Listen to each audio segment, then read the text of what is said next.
Bismillahirrahmanirrahim. Assalamualaikum warahmatullahi wabarakatuh. Alhamdulillahirabbil alamin. Alladzi ja'ala Ramadan sayyida syuhur wa ja'ala junnatan fi qulubil mu'minin. Asyhadu an la ilaha illallah wa asyhadu anna Muhammadan abduhu wa rasuluh. Allahumma shalli ala Muhammad wa ala alihi wa sahbihi wa man tabi'ahum bi ihsanin ila yaumiddin. Amma ba'd. Kaum muslimin dan kaum muslimat sidang jamaah Isya sambil menunggu tarawih dan witir yang Allah muliakan. Kita berada di akhir Ramadan, tepatnya di malam ke-26. Maknanya bahwa 25 puasa yang sudah kita laksanakan tinggal 5 hari lagi. Maka di malam hari ini kita kembali mengulang kajian tentang ayat yang perintahkan kita ini untuk berpuasa. Semua kita ini hampir hafal, setiap malam menyampaikan, dan di malam hari ini saya ambil di ujung ayat. Kata Allah, la'allakum tattaqun. Dalam kajian bahasa ilmu balaghah, itu la'alla bermakna dia ar-raja. Apa itu ar-raja? Pengharapan.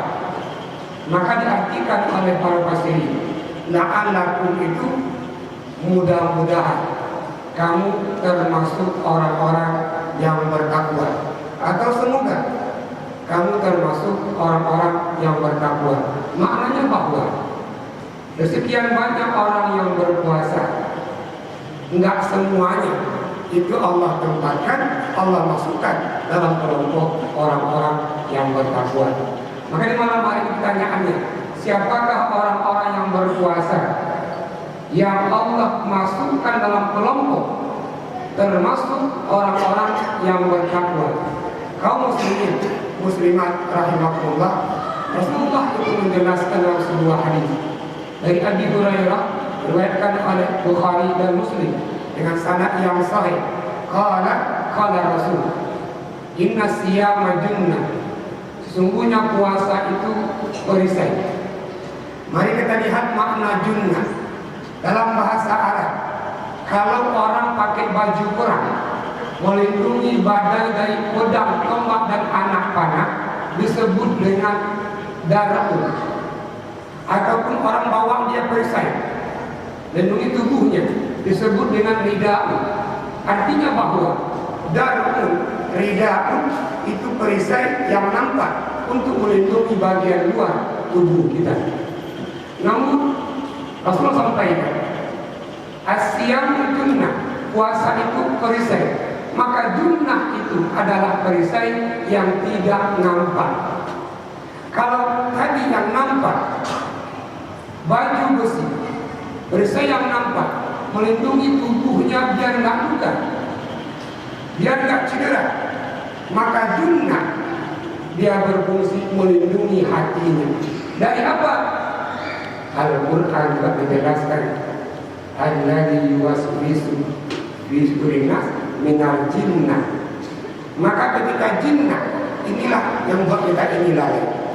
Ketika orang bermaksiat, yang mengganggunya adalah jinnah. Ketika orang malas beribadah, yang mengganggunya adalah jinnah.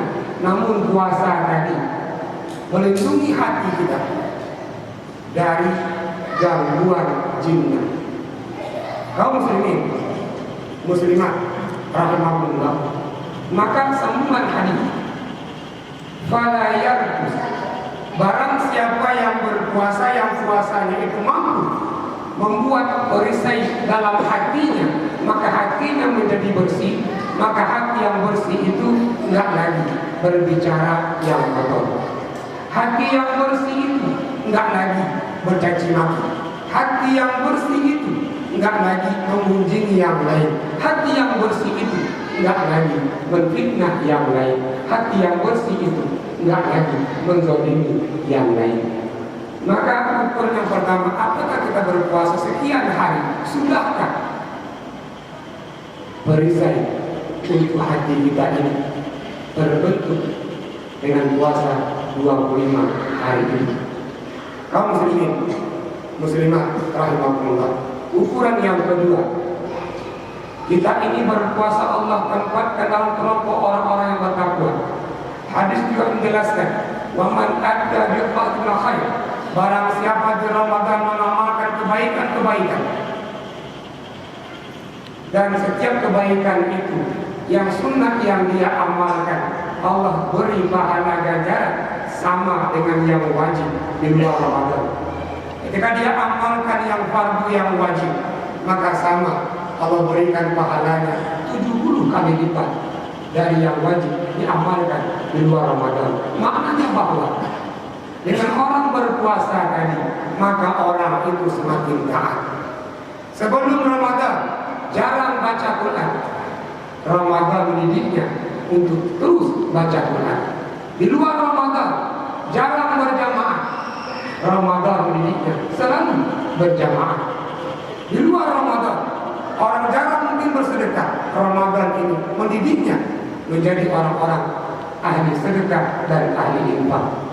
Maka yang kedua ukurannya adalah, sudahkah kita menjadi hamba-hamba Allah yang lebih taat ketimbang sebelum Ramadan? Kenapa ini ukurannya?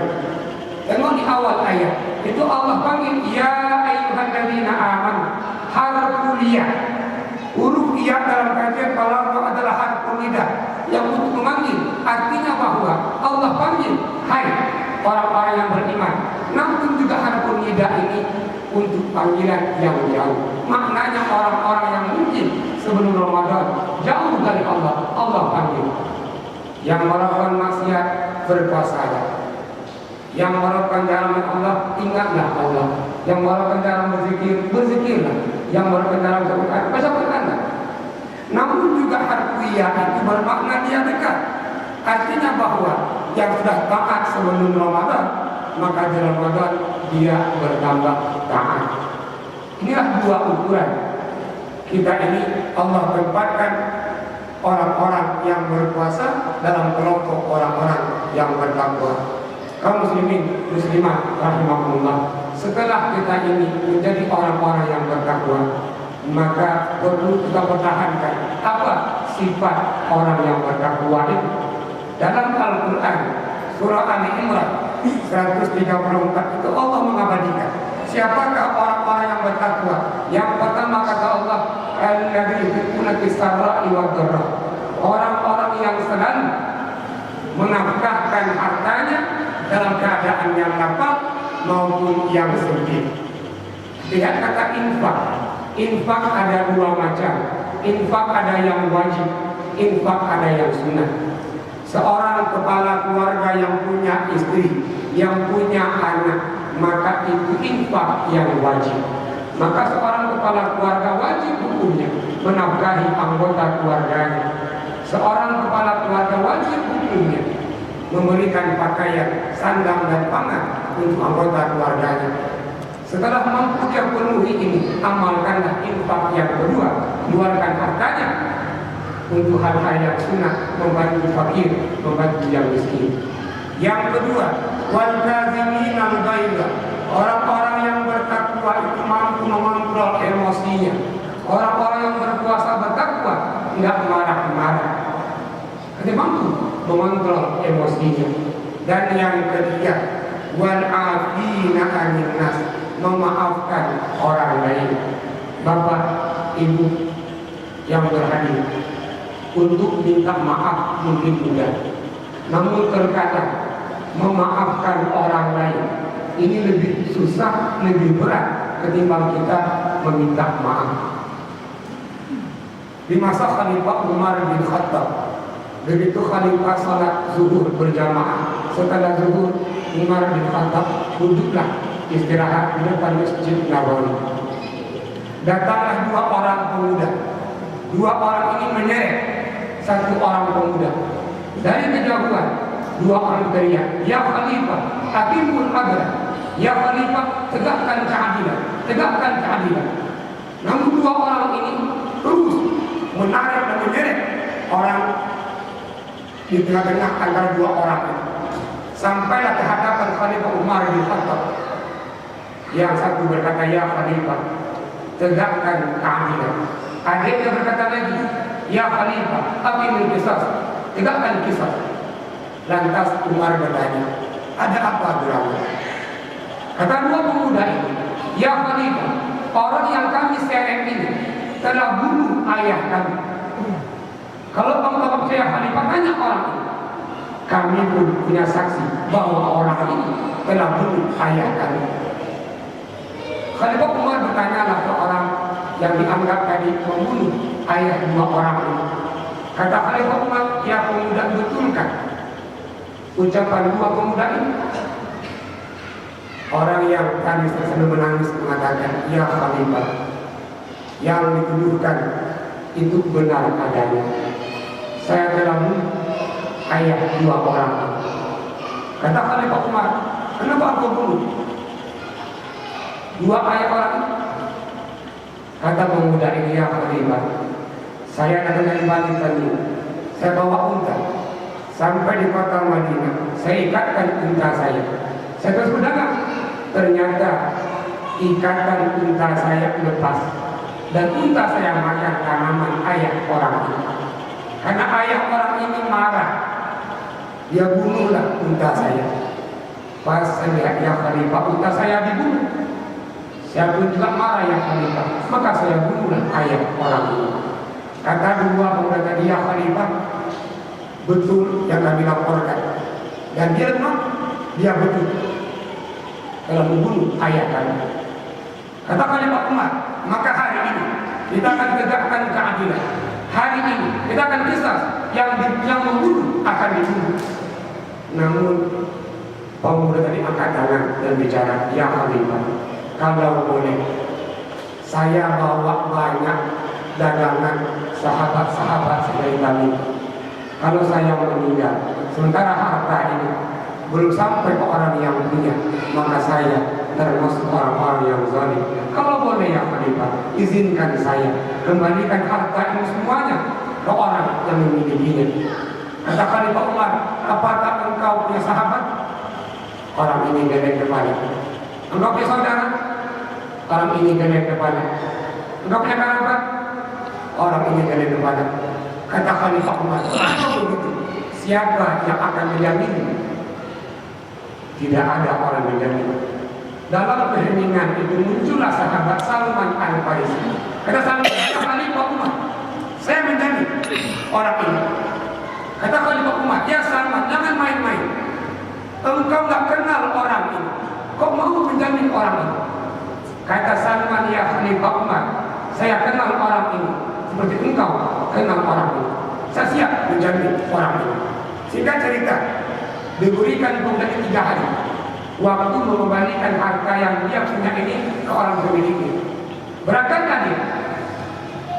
Di hari pertama suasana kota Madinah aman. Di hari kedua mulai kasakus.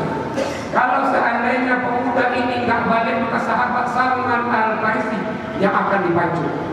Maka di hari ketiga, tak kala waktu zuhur, orang berbondong-bondong berkumpul di Masjid Nabawi menyaksikan apakah pemuda itu kembali ataukah Salman yang akan dipacu. Sampai sore hari, ternyata pemuda itu belum balik juga. Mulailah wajah sahabat-sahabat lain itu khawatir, bahkan dia menangis.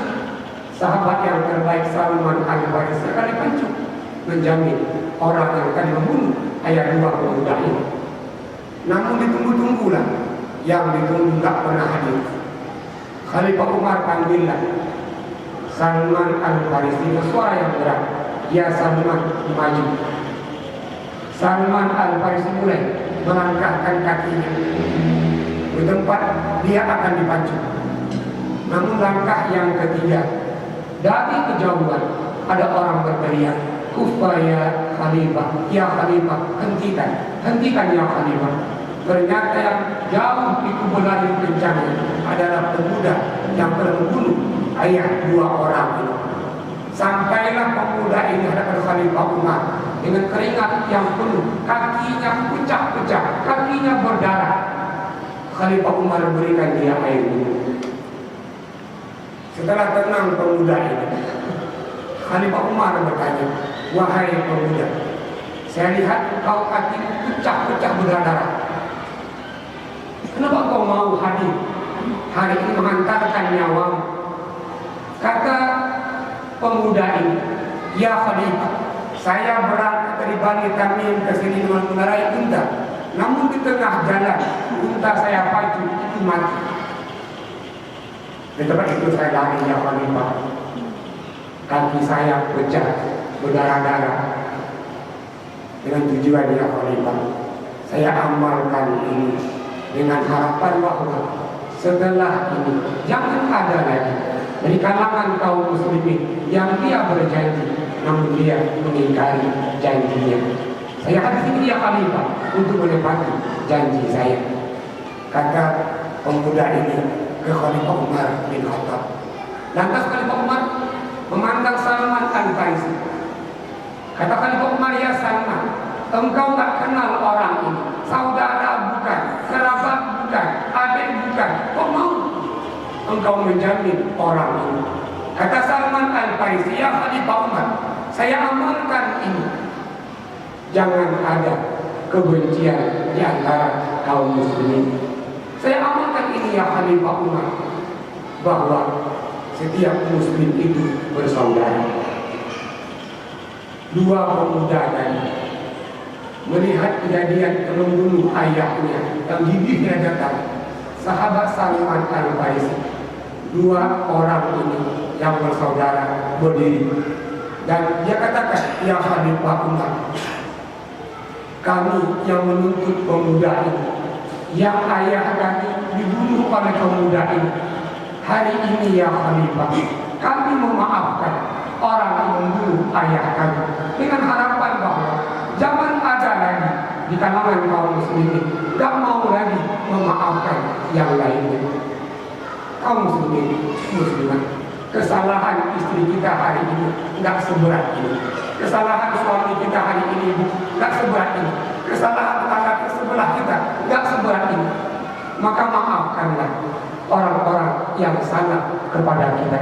Maka orang-orang yang berbahagia adalah orang-orang yang memaafkan orang lain.